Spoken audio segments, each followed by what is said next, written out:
Hello, my name's Joshua, 41 years old from Chicago, Illinois.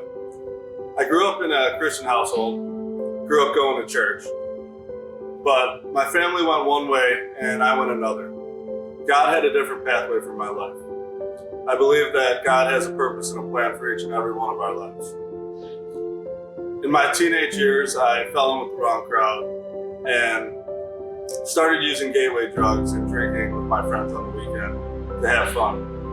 By my early 20s, I fell into some hardship, and those drugs that I once used for fun became a way of escape, a way to run away from my responsibilities and numb my pain.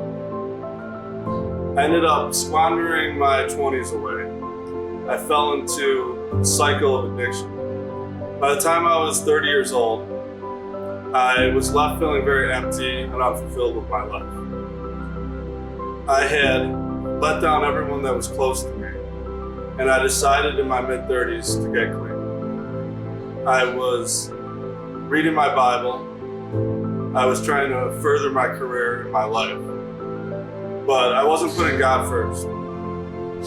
I believe that if you put more time into things before God, that can be a form of idolatry. And reluctantly and unexpectedly, I fell back into addiction in February 2023. This time worse than ever in my life. I had sensed that God told me, Josh, if you don't put me first, I'm going to take everything away from you. And he did just that. And my life fell into ruin. I ruined my relationships with my family, my girlfriend, with my daughter. My daughter was so hurt and disappointed in me, and I was so ashamed of myself that I couldn't face her. And I just kept falling deeper and deeper into the hole of addiction. One day that I remember, I went to my parents' house and I slipped in through their back door in the middle of the night. I had lost everything. I was being evicted from my apartment. My car was up for eviction. And I was standing in the dark kitchen late at night, and I heard my mother speaking. And I wondered who she was talking to at such a time of night. So I tiptoed down the hallway. The lights were lit dimly in her bedroom. And she was talking to God. She was praying for her son. She was praying for me.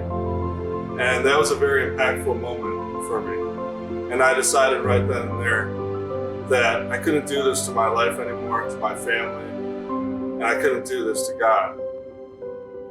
And I decided right then and there that I needed to seek help. When I came to Teen Challenge, I was faced with a lot of difficulties. After stuffing your problems for so many years, you have to face them head on. It becomes an emotional roller coaster. I believe, though, that it's imperative for healing and spiritual growth, and there's a certain weight that's lifted. I have a different view of God since I came to Teen Challenge. Before I came here, I viewed God as a God that I'm afraid of, a God that can send me to eternal damnation. But now I view God as a loving Father.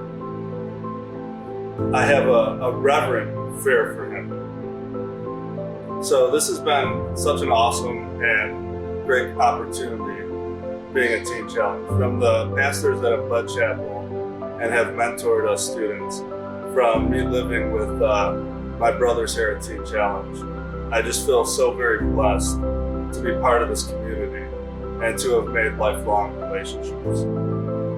My time here at Teen Challenge hasn't been very easy the entire time. I have faced much adversity, from my mother being diagnosed with cancer, to my daughter having my first grandchild, and my former girlfriend of 6 years still struggling in addiction.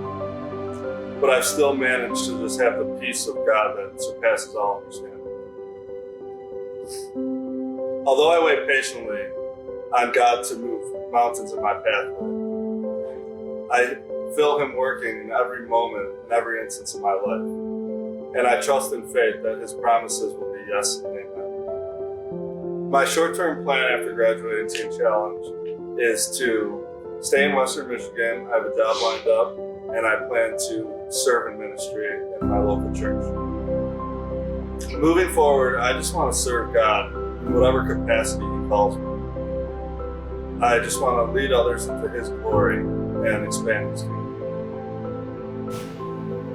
Taking the first step to recovery is the hardest part, but I promise when you do, it'll be the best decision